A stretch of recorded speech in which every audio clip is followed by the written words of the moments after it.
Hey there, thanks for watching. In this video, I'm gonna be checking in with a recap of my February and how that went. I'll give you some wins and losses. We did some really exciting things and we had some interesting kind of situations. And then an update on my March plan and how things are going, as well as sharing some of the things that I'm learning and some things that I'm struggling with as I work to get to the next level, both financially and personally. So, recapping February, I had mentioned that I was going to be doing some traveling.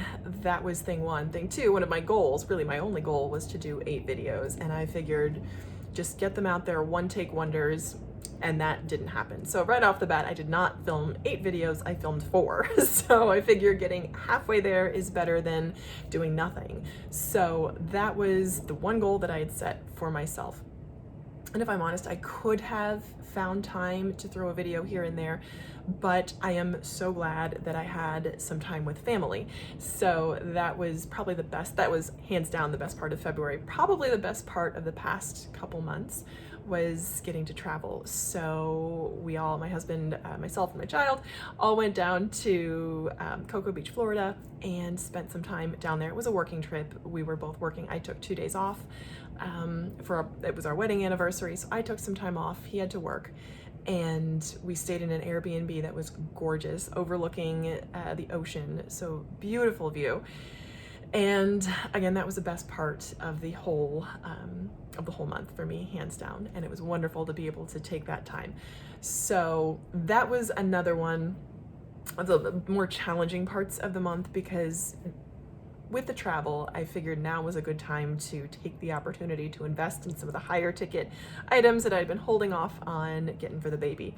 So if you're familiar with my journey, my channel so far, I am on this year a low buy month, or low buy year, which for me looks a little bit different because there are things, I mean, with a kid, there are things that I have the opportunity to purchase, usually with the thought to making my life easier or simpler or more comfortable, is really the enticement with a kid.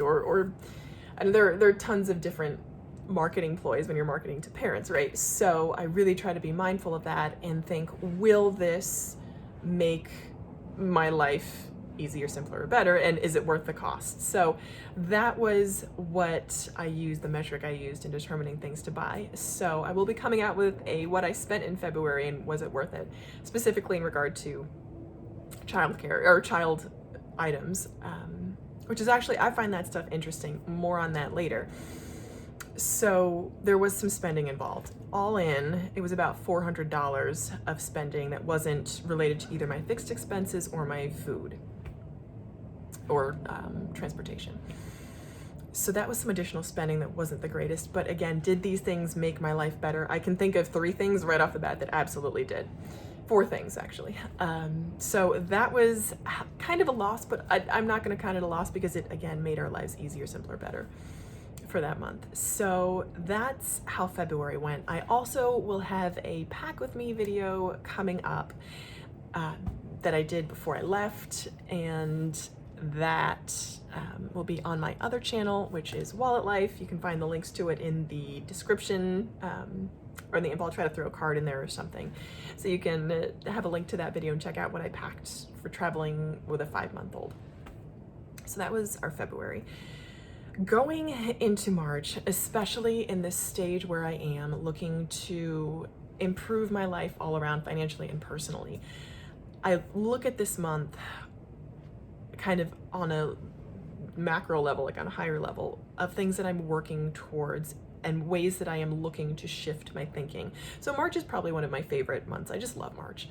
I have a lot of sort of spiritual history in March. I feel like I've grown as a person, as a spiritual being in March, and I use that, it's a month of renewal for me. So I really love looking at March.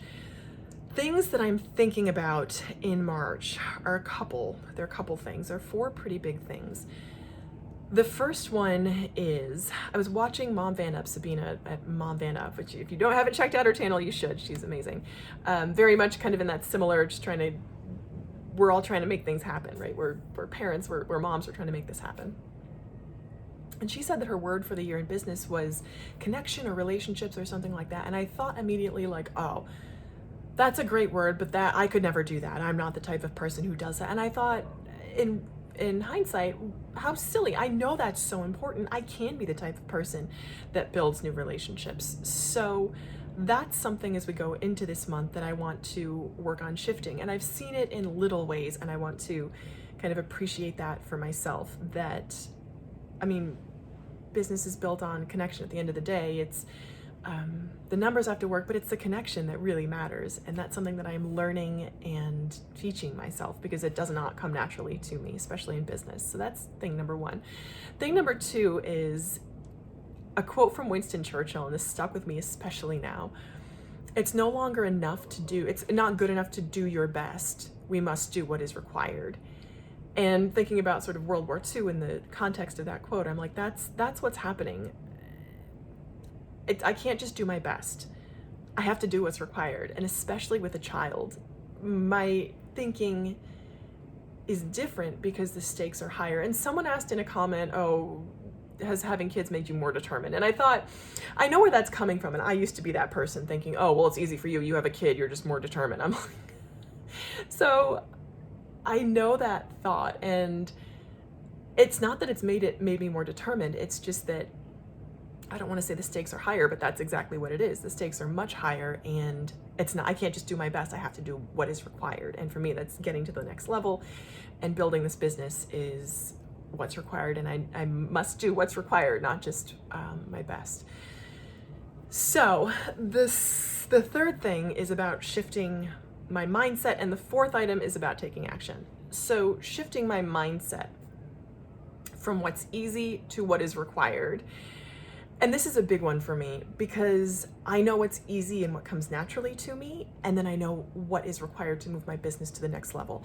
So what's easy is like for me, like playing around and getting super detailed with the grocery budget. Like that's like, I want to say like a $5, $10, $15, $20 difference. So just for quick numbers, my grocery budget's around $800. My eating out is around $200 to $300. So all in, that's about $1,000 a month, which is huge. And with some time and effort, I could chop that down maybe $200 to $300.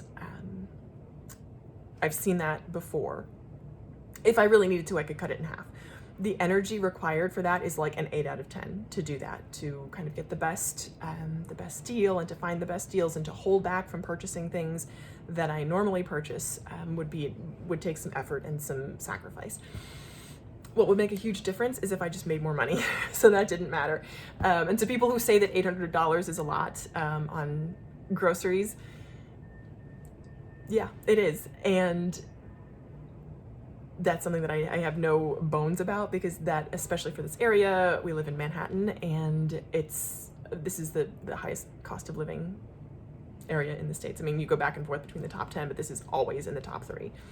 So I am, especially with inflation, $800 is our grocery budget, and that's just what it is. So again, my point being, rather than playing around with the receipts and items and can I get this $2 cheaper here, $3 cheaper there, and playing around with what Ramit Sethi calls like a $5 conversation, I want to be having $5,000 conversations, $50,000 conversations, and I want to become the kind of person that can have those conversations.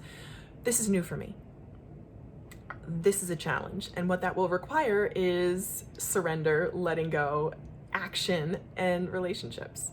So those 4 things are what's required for me to move to the next level. It's not easy, but I know that's where I want to be, and that's what I'm doing. So that's what I'm thinking about as I go into March. It's March 3rd today. So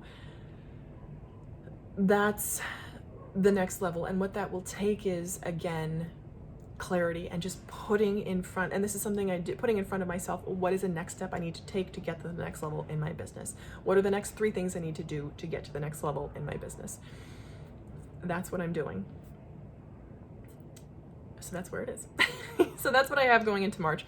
As far as my goals for this month, I am going to be very realistic in setting goals. If I can get 4 videos out, I'll consider it a win. a huge win, actually. And I'm gonna be doing some other work on the infrastructure of my business specifically. So this is also tax season, so those are really my two goals. So 4 videos and then get my taxes done. So that will be a huge win if I get those two. I will get those 2 things done. So that's where we are for March. That's my update. And then just some random life stuff. I just spent 17 minutes letting my child cry to sleep for a nap. I could have gone in there and taken the easy way out and nursed to sleep, and I didn't. I said, we can do this. It's a Friday, so if we need to for the weekend, we can do Friday, Saturday, and Sunday and cry it out because we're here and we have the time. We're not traveling. We're not planning on traveling really for the whole month. So we have the time to get the baby to the next level when it comes to sleep. So it's an ongoing challenge, but it's a privilege and it's a joy and it's something that I want to appreciate as well on the journey. So that's where I am for this March. Thank you so much for watching. If you have any questions, let me know. Let me know what you're proud of for yourself. What are you doing to get to the next level, and what do you enjoy most about being on this level? So thank you so much again for watching, and I hope you'll keep watching. Bye.